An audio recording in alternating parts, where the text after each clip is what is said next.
So I'm Katie Buckley, and like Selena said, I am on the BMX, on Mountain Raiders BMX committee, and have co-founded the Ruby Project along with Greg, and one of our other committee members, Kimberly Hunter.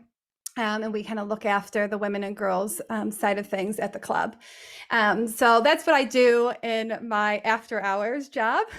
And then during the day, I actually work for Basketball New Zealand as a community lead in the South Auckland area, also working in the women and girls space. Again, I guess I don't need to rehash the introduction. I have the absolute pleasure of being married to this beautiful woman. She gives me a whole lot of legitimacy when it comes time to talking about these sorts of things. I'm really just a hack that sits in the background and helps Untrue. helps activate some of the really cool ideas that are coming. I'm really fortunate to be in a position where I am president of the Mountain Raiders BMX Club. Absolutely awesome group of people with an awesome history, and really been fortunate to be handed the reins to a club that has quite a strong legacy in the, I guess, in the East Auckland area. As Selena pointed out, we started out in the early 1980s. I did a check. We were first incorporated as a society in 1983. And we were, when you think BMX, when you think that old school rad, if you're into old movies, that kind of thing, that was very much the genesis of the club. And slowly but surely over time, as the sport developed, so did the club. And for the past 10 years, we've been located in Lord Ellesmere Park. And again, like we said, we're really fortunate to have inherited the DNA of a club that is very much about trying to do the absolute best by the sport. And not only in what we inherited, but right from the very beginning, the club's been very much geared around how do we put participants at the center of what we do, and how do we ultimately keep pushing the sport forward. We did a bit of a rebrand. When we first came on board, we adjusted our race format from being age group racing to ability-based racing, and then we moved into getting funding for the Ruby project, and it's been a pretty wild ride since then.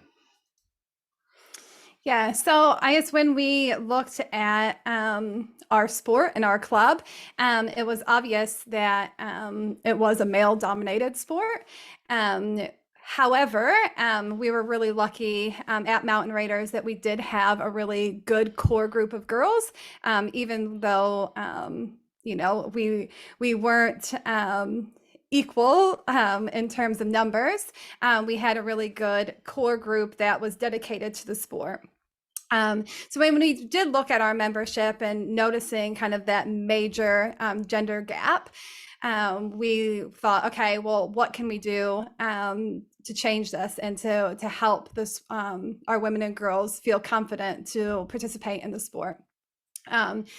So yeah, we basically saw it as not only an opportunity to grow our membership, but also an opportunity to really sow into the community and understand what our girls that are at the club need and want, and then actually ask them some questions about, why is it hard for them to invite their friends to join and things like that.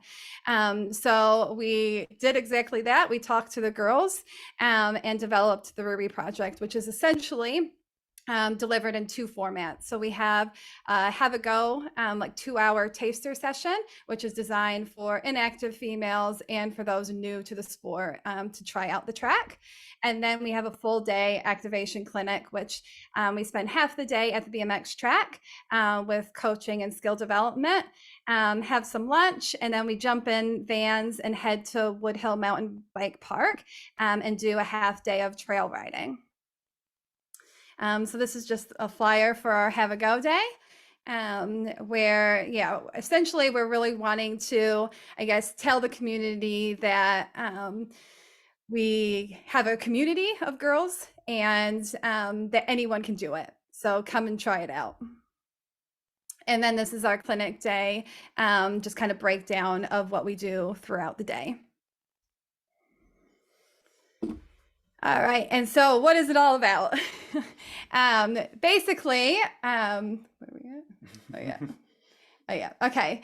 So we have kind of looked at and chatted with our core group of girls, and kind of came down to what do you love about BMX? What makes it difficult being a female within the sport? And what would make it easier for you to invite your friends to? So we developed a girls only space. We noticed that when we are just kind of riding around the track after club night or during practice, the boys would just go out and start playing games on their own, pushing each other to do new things, having little competitions among themselves. And the girls really sat back and didn't do that. They would race, and then they would kind of go off the track and, hang out and have fun, but it was off the track. And so when we talk to them, that, they very much acknowledge that it was intimidating to try new things when everyone was watching. And I guess like Selena talked about, that fear of judgment and not being perfect. So we really wanted to create a space where we could allow them to be vulnerable and push themselves and try new things, but in a safe space.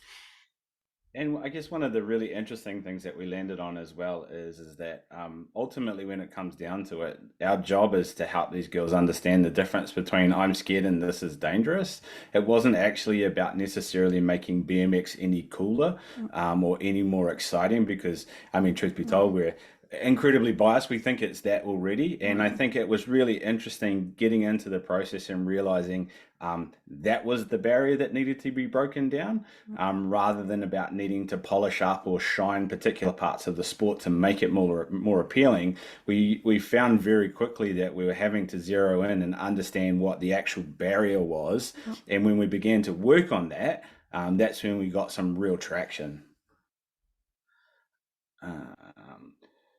We quite like making videos because it means that we don't have to stumble our way through things. So this is just a little bit of a video that we did in conjunction with Sport Auckland that kind of helps tell a little bit of the story around what it is and how it works. So relax for a couple of minutes and have a watch of this.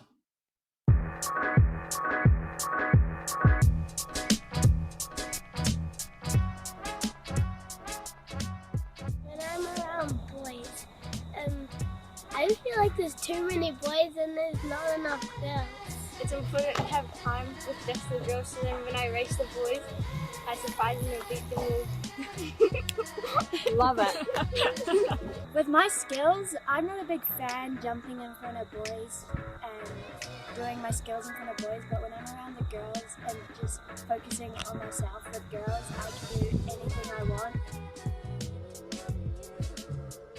There are a couple of things that helped us realise that there was a need. Noticing that there seemed to be a drop off in numbers for race meetings, that some of our riders would turn up and not have many kids to race. I think the other thing was seeing how the girls sort of interacted at the club versus to how the boys do. The boys would get together and it was like a real social event and like pushing each other and like encouraging each other to try new things, and the girls didn't so much do that. They kind of stood off to the back a little bit, and I think having this kind of program has really created a community for them. For us, it's really important that these girls don't only sign up to be a part of a one-day experience, but they sign up to be a part of a community. And ultimately, the measure of success is when we can have these girls riding with each other outside the program, as well as showing up to the workshop days. We're all about the culture at the club and making sure that our club is really accessible to everyone. And the girls have the accessibility just like the boys do, but I don't think they have the same opportunities that the boys do. You know, they just grab their mates and go for it, whereas girls almost need permission to join in. I guess I saw that in my own girls and the other girls in the club, and really just wanted to create a safe space for them to become more confident and develop in their skills, and just feel comfortable to just get stuck in and own it. All right. Hold on. What are we doing? Right. So like anything, there was a few things that we expected that would go reasonably well, and that was largely because we did quite a bit of work in terms of focus groups with that group of girls that Katie talked about, and we were trying to respond to a lot of the things that they were saying. So, identity was a really big thing, making sure that they could have some solidarity when they turned up to the racetrack, and they found that they saw another girl on the other side of the track wearing a Ruby Project race shirt was really, really important. So we worked really hard on trying to come up with some race shirt designs that aligned with what they were telling us about what they liked. And the same goes with the stuff on the right there, as each of the ability groups that participate in the program, we went to them with some ideas around what the designs were going to look like, what they wanted to see. And it's really cool seeing those t-shirts being worn not only proudly during the program, but as they are out on their bike. They almost put it on with it as a little bit of armor to get out and know that they can go and do the things that they want to do. And again, they can go through the program, keep coming back, and they can come back and get each t-shirt as they progress through the ability group. So that was something that we had an inkling that would work. And as it's turned out, it's been really successful. And also, it's created the opportunity to identify the role models within the Ruby Project community as well, and some of our younger up and coming coaches, which can be identified through the shirts that they wear as well.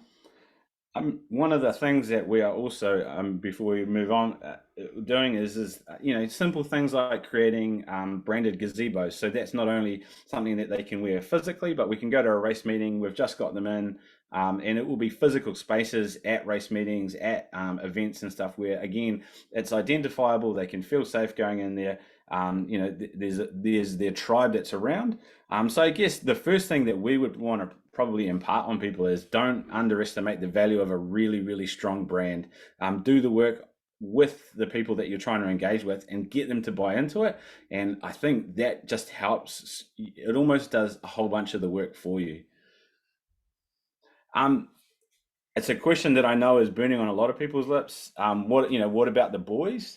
And I guess one of the things that really surprised us is that we had this kind of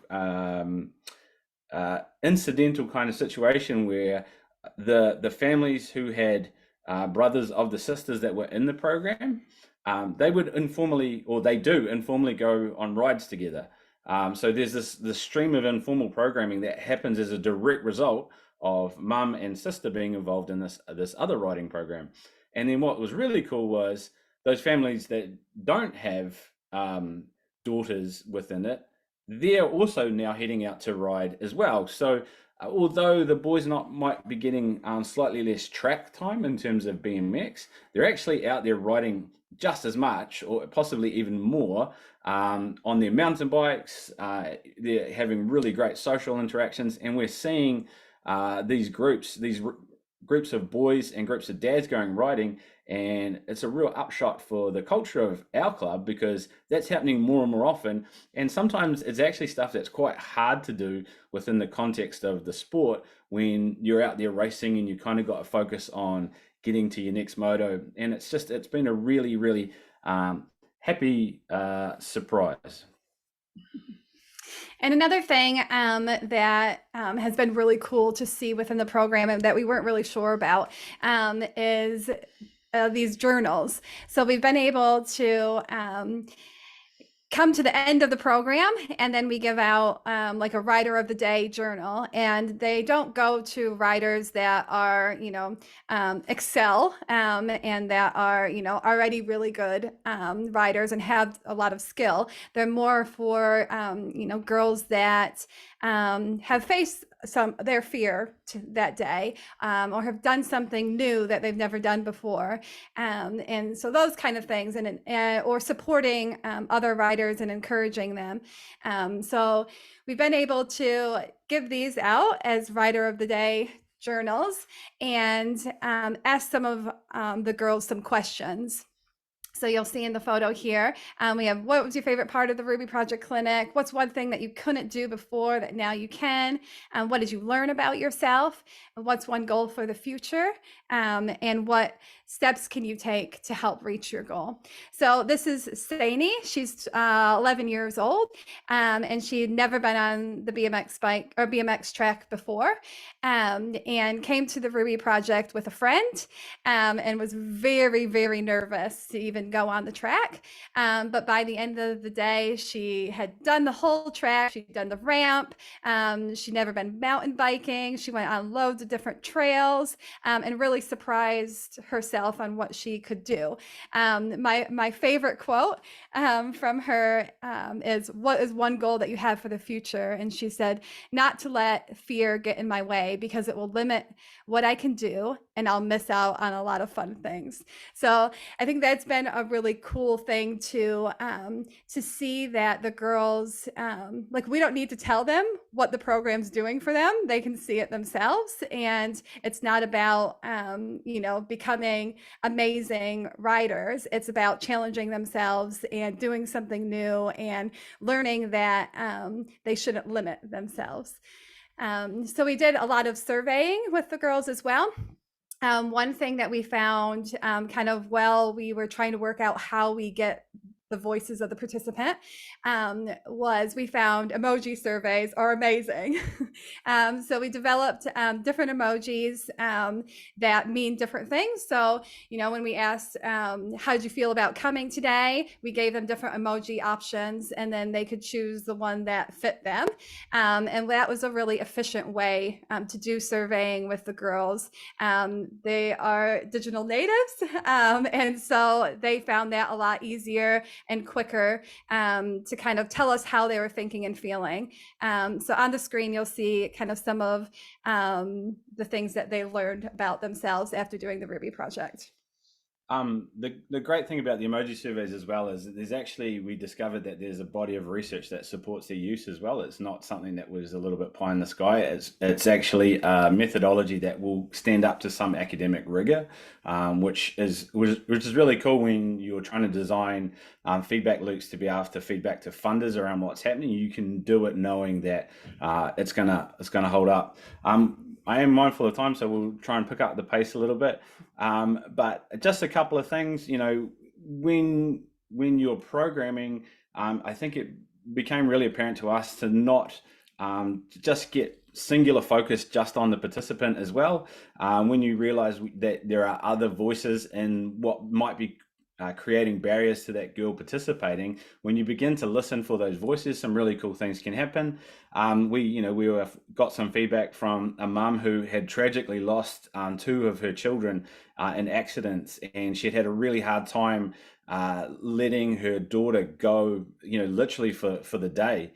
And to get this kind of feedback from a mum who we were able to program towards some of her needs as well. And that was actually the barrier that needed to be broken down for her daughter to be released, I guess, from her side for obvious reasons, and then ended up having a really, really great day. The other thing that have been really surprised by is sometimes you can take for granted the really foundational, fundamental skill development stuff that it might not mean anything to you when you've been involved in the sport for a long time. But this comment comes from someone who literally we were working with her daughters on balancing on the gate, something that is relatively foundational 101, really, really basic skill. But the fact that we had coaches that took time out of their day to focus in on that really basic thing, and the upshot on the backside in terms of confidence boost and all of the rest of it is something that you really, really can't underestimate the value of. This is obviously the back half of this webinar is going to talk about active Asian engagement. This is the Kwan family. They are local to the East Auckland area. They happened to be walking past the track one day and were quite taken by what they saw with the BMX riders doing really cool things. The twins were, wow, this is great. And what happened is they got into multiple conversations with people that basically gave them the confidence to believe that they could see themselves being on a journey towards being able to do what the riders that they were watching were doing. So really quickly, they've been traveling backwards and forwards between China and New Zealand for a few years. but they've been in New Zealand since 2019. And I guess what stood out to us when we were just asking them about what brought them along to the Ribu project, and what's amazingly brought them along now as fully fledged club members. We have mum, dad, and both the twins riding every week with us at club night. They've gone all in on BMX, and it is the coolest thing ever. They've just basically, they've come back time and time again telling us that it was the time that we had for them as newbies, the comfort level that they're able to get from those conversations and being able to see themselves in the sport. And then I guess thirdly, what was really important to them, or at least that's what they've told us, is that there was a culture and a community beyond the sport that supported them and what they were doing and what they were trying to do through their parenting of their girls. So obviously, they're interested in the sport, and the sport is the vehicle, but they want to know that their kids are in a space where they can have role models to look up to and some support beyond just being on the bike as well, which has been really cool. I guess some takeaways that we'd like to leave with you guys. It was referred to as earlier by Katie. Don't underestimate the power of needing to speak digital, and that doesn't mean just use more technology.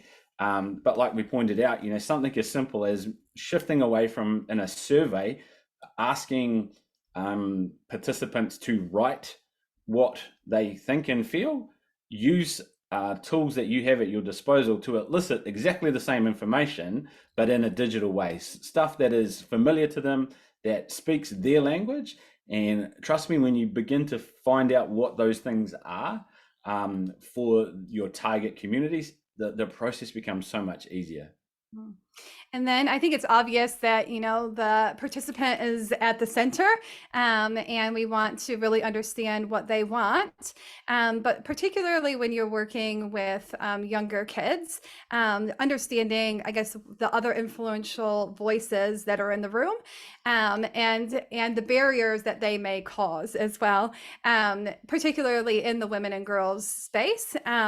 Very much we still have I guess the barrier where parents see the need to protect their little girls more so than their boys.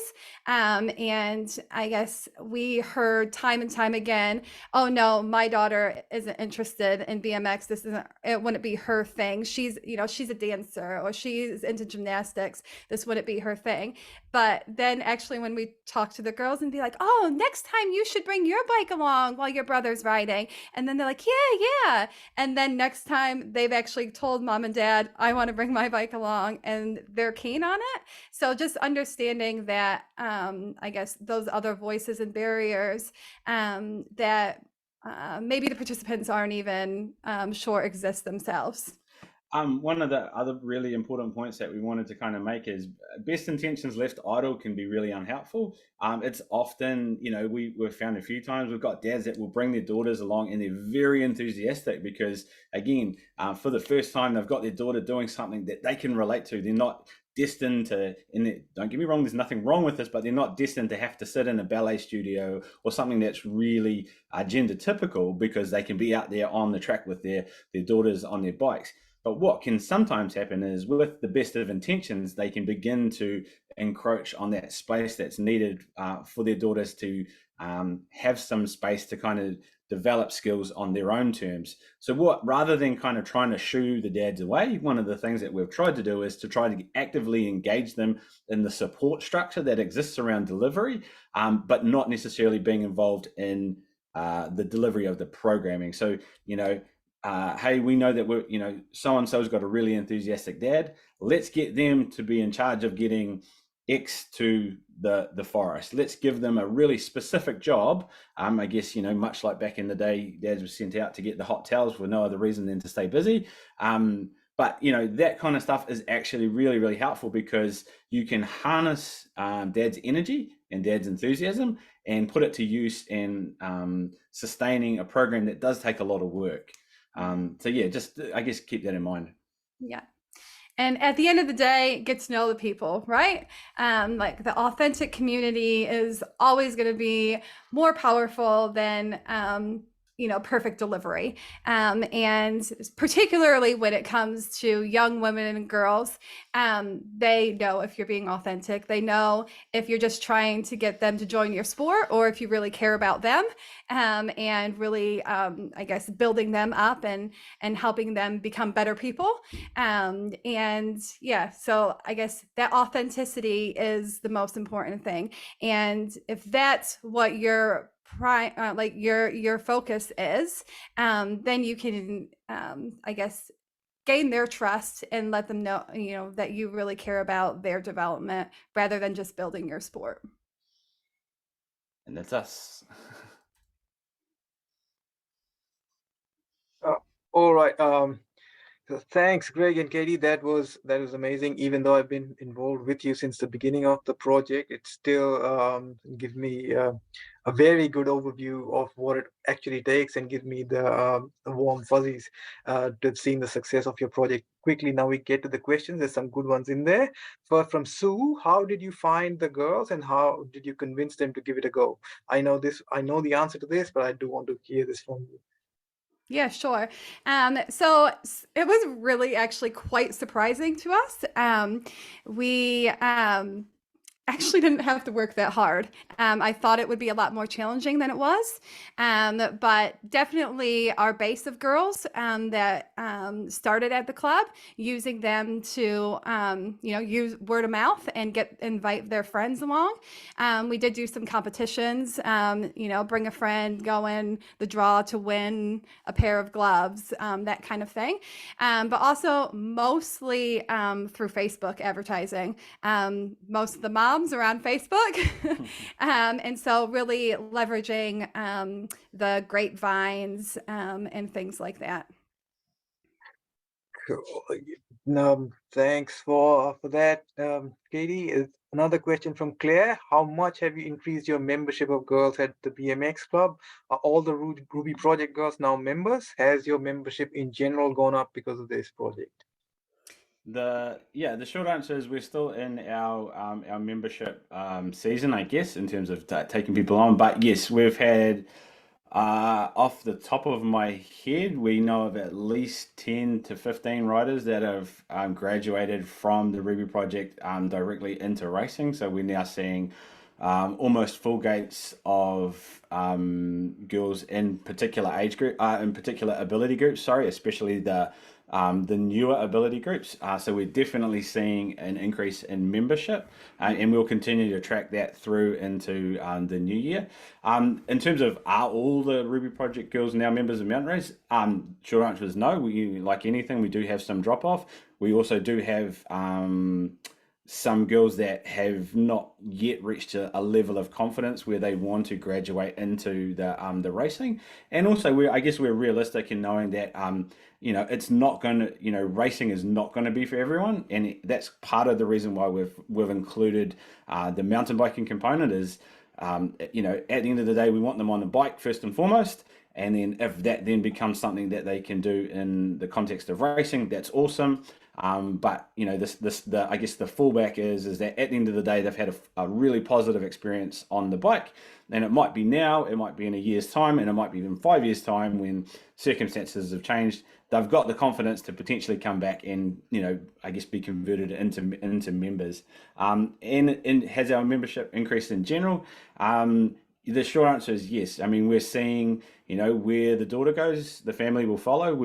I know off the top of my head, at least 3 families that the daughters have joined the club, and we now have, in some cases, mum, dad, and the brother all joining the club off the back of the Ruby Project as well. So it's it is pretty much ticks in all those boxes.